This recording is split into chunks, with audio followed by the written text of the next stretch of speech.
ठाकुर जी यशोदा मैया की गोदी में बैठे हैं और सबरी गोपियां चारों ओर बैठी हैं और ठाकुर जी बैठे बैठे उदास बैठे हैं, रूठे बैठे हैं। यशोदा मैया बोली, लाला तू काय को रूठ गयो है?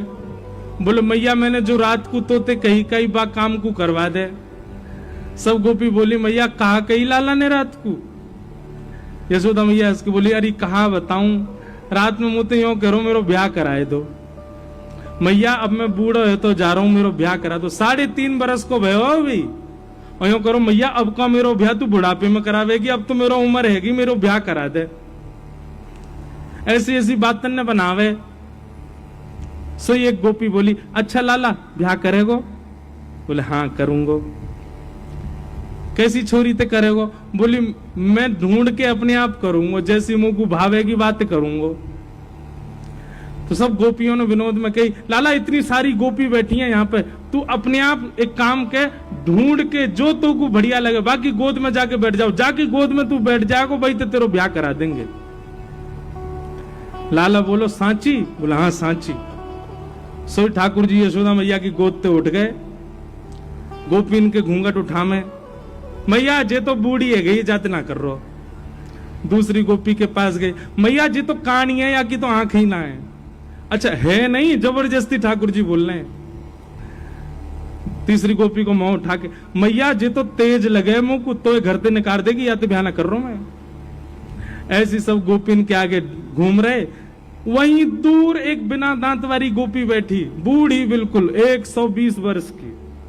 वो मंद मंद मुस्कुरा रही और मन में सोच रही, बोले लाला तो सबरी युवा गोपीन के पास जाएगो, अब मैं कहा करूं, मैं तो इतनी वृद्ध है गई, मैं तो उबा पंक्ति में ना बैठ सकूं जहां लाला घूंघट उठा रहा है। लेकिन मनी मन खुश है रही है लाला की लीला देख करके, नेत्रन से आंसू निकल रहे हैं और बीच बीच में अपने आंसू पहुंच रही है, एक भी दांत नहीं है वाक्य। लाला सब गोपीन के घूंघट उठा उठा के देख रहा और सोई ठाकुर जी की दृष्टि पड़ी, वो बूढ़ी बिना दांत वाली गोपी बैठी का है।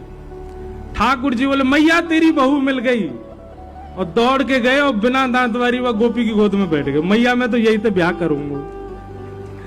मैया बोली, लाला जाके तो एक दांत ना है, जाते काय ब्याह करेगा? बोले, मैया बढ़िया है ना, माखन खावे में दांत ना है चाहिए हो बे, मैं हूं माखन खाऊंगा जो चप चप खायो करेगी। और वह गोपी से ऐसे अंक भर गए, गोपी वह वृद्धा गोपी को इतना सुख प्रदान कियो, सब युवा गोपी देखती रह गई और ठाकुर जी वह को सुख दे रहे। वास्तविकता क्या थी?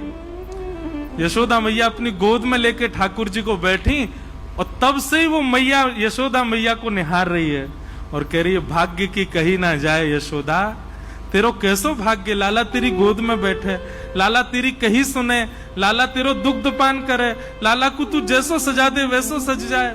ये सौभाग्य या जन्म में मुंह को तो नहीं मिलेगा।